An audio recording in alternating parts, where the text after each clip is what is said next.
चलिए, digital India में कितना अच्छा डिजिटल इंडिया चल रहा है वो आपको बता देते हैं। सीएम हेल्पलाइन का ट्विटर अकाउंट अपडेट नहीं है। सीएम हेल्पलाइन का ट्विटर अकाउंट अपडेट नहीं है।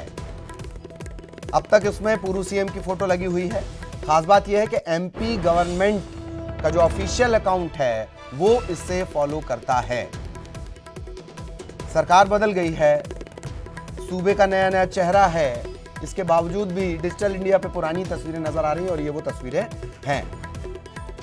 ये कहा जा रहा है कि शिकायत करें, तमाम जो लोग हैं वो सीधे गवर्नमेंट से जुड़ जाएं।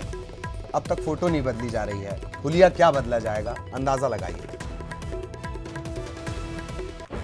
भोज विश्वविद्यालय ने पीजी पोस्ट ग्रेजुएशन के 26 कोर्स बंद कर दिए। मान्यता न मिलने की वजह से कोर्स बंद किए गए हैं। मान्यता क्यों नहीं मिली? स्टाफ की कमी है, इसके चलते यूजीसी ने मान्यता नहीं दी। करीब 20,000 जो छात्र हैं उनके दाखिले निरस्त होंगे और अब उनकी जो फीस है करोड़ों की वो लौटानी होगी।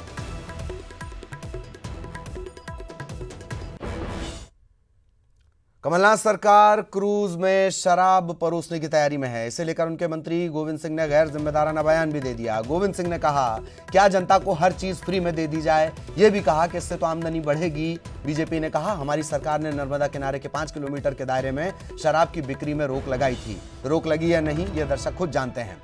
कमलनाथ सरकार नर्मदा नदी में चल रहे क्रूज पर भी शराब बेचेगी। भाजपा से इतर जब ये बात आमदनी की बात कर रहे हैं गोविंद सिंह, या जब वो ये कहते हैं कि क्या जनता को हर चीज फ्री में दे दी जाए, बिल्कुल ना दी जाए, क्योंकि जनता का पैसा मंत्रियों के बंगलों के रिनोवेशन में खर्च भी करना है, करोड़ों रुपए खर्च करना है। कोई घोषणा पत्र में शामिल नहीं, शराबबंदी का कोई वचन नहीं है। जी सर, लेकिन बातें लगातार की जा रही थी जब आप अरे बातें का में थे तभी नहीं, हमने तो कभी नहीं कहा। मैंने कब कहा? न हमारे कमलनाथ जी ने कहा कि हम शराबबंदी कर देंगे। अब आम जनता है, करती रही, उन्होंने वादी का उनका विचार करेंगे।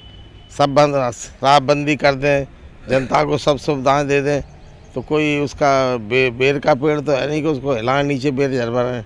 नोट आखिर कहाँ से आएगा? पैसा कहाँ से आएगा? साधन कहाँ से आएंगे? साधन इकट्ठे करने के लिए भी तो कुछ व्यवस्था चाहिए। हर चीज़ को फ्री कर देंगे, कुछ लेंगे नहीं जनता से, तो कैसे चलेगा शासन? और जहाँ शराबबंदी हुई भी, हमारा तो व्यक्तिगत अनुभव है। हम गुजरात में गए थे एक शादी में और वहाँ भी करीब 50 साल से करीब महात्मा गांधी ने शराबबंदी घोषणा की थी। उस समय से शराबबंदी है। और जो हमारे कुछ लोग देखे बारात में, तो हमने कहा भाई कहाँ से ले आए? तो जो बोले यहाँ तो सब मिल रहा है। तो ऐसी शराबबंदी से कोई मतलब नहीं। टैक्स चोरी हो और नाम शराबबंदी का बना रहे, क्या उसमें क्या दिक्कत है? आमदनी बढ़ेगी, सरकार को टैक्स मिलेगा और कोई जबरदस्त शराब पीना, शरद इस वक्त हमारे साथ जुड़े हुए हैं। सीधे शरद का रुख करेंगे। बीजेपी का रिएक्शन हमने आपको बता दिया, रजनीश अग्रवाल साहब ने कहा। शरद, मैं आपके पास आना चाह रहा हूं कि कल का सेवक इतने जल्दी शासक बन गया, यकीन नहीं होता है, एक बात। दूसरी बात, कुतर्क क्यों? आप टूरिज्म का हवाला दीजिए। और तीसरी बात कि अगर जनता को फ्री में नहीं दिया जा सकता तो राजनीतिक नुमाइंदों को जो फ्री में मिल रहा है वो भी खत्म कर देना चाहिए। शरद।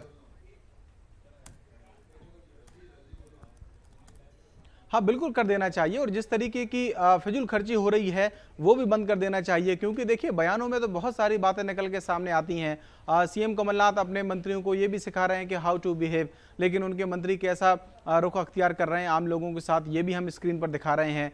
फिजूल खर्ची रोकने के लिए कहा जा रहा है कि एक ही गाड़ी मिलेगी, लेकिन उन्हीं मंत्रियों के बंगलों में रहने के लिए किस तरीके से लाखों रुपए खर्च हो रहे हैं रिनोवेशन के लिए। तो देखिए, कथनी और करनी में फर्क होता है और शायद यही वजह है कि अब सत्ता का निजाम बदल चुका है। नर्मदा में काफ़ी पानी बह चुका है, शिवराज सिंह चौहान सत्ता से बाहर हो चुके हैं। तो फिर वही कांग्रेस जो शिवराज को कोसती थी शराब को लेकर, अब वही इस तरीके के प्रस्ताव लेकर आ रही है जिससे उसकी नीयत पर सवाल खड़े हो रहे हैं। हालांकि अभी ये प्रस्ताव कैबिनेट में पास होगा या नहीं, ये देखने वाली बात है। लेकिन जिस तरीके से प्रस्ताव सामने आया है और फिर कांग्रेस के नेताओं के जो बयान सामने आ रहे हैं, सुबह जो कांग्रेस के प्रवक्ता हैं रवि सक्सेना, वो कह रहे थे कि अगर टूरिज्म को बढ़ावा देने के लिए ये छूट देनी पड़ जाए तो फिर कौन सी बुरी बात है। अब सवाल ये है कि आखिरकार सरकार की प्राथमिकता में पीने वाले होने चाहिए या घूमने वाले होने चाहिए। वहीं गोविंद सिंह कह रहे हैं कि बजट कहां से आएगा, पैसा कहां से आएगा। तो फिर अगर पैसा इसी तरीके से कमाना है तो फिर उसके और भी कई तरीके हैं।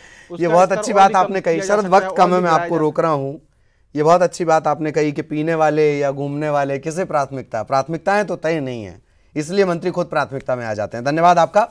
चलिए एक और तस्वीर दिखा देते हैं। ज़्यादा दिन नहीं हुआ है, अभी तो शायद 2 महीने भी पूरे नहीं हुए। तस्वीर आपको दिखाएंगे। 2 महीने फरियादी शासक बन गया, सेवक शासक बन गया, और कल तक जिनके सामने हाथ जोड़ते थे वो आज पैरों पे लौट रहा है। मंत्री जी की तस्वीर है। कल तक जनता के हाथ ये जोड़ते थे 28 नवंबर के पहले तक, और अब कैसे कदमों में पड़े शख्स को दुत्कार कर चल देते हैं। सवाल ये, क्या ऐसे होते हैं जनप्रतिनिधि? 2 महीने में क्या इस तरीके से मिजाज बदल जाते हैं? फरियादी गिड़गिड़ाता रहा, मंत्री जी चल पड़े।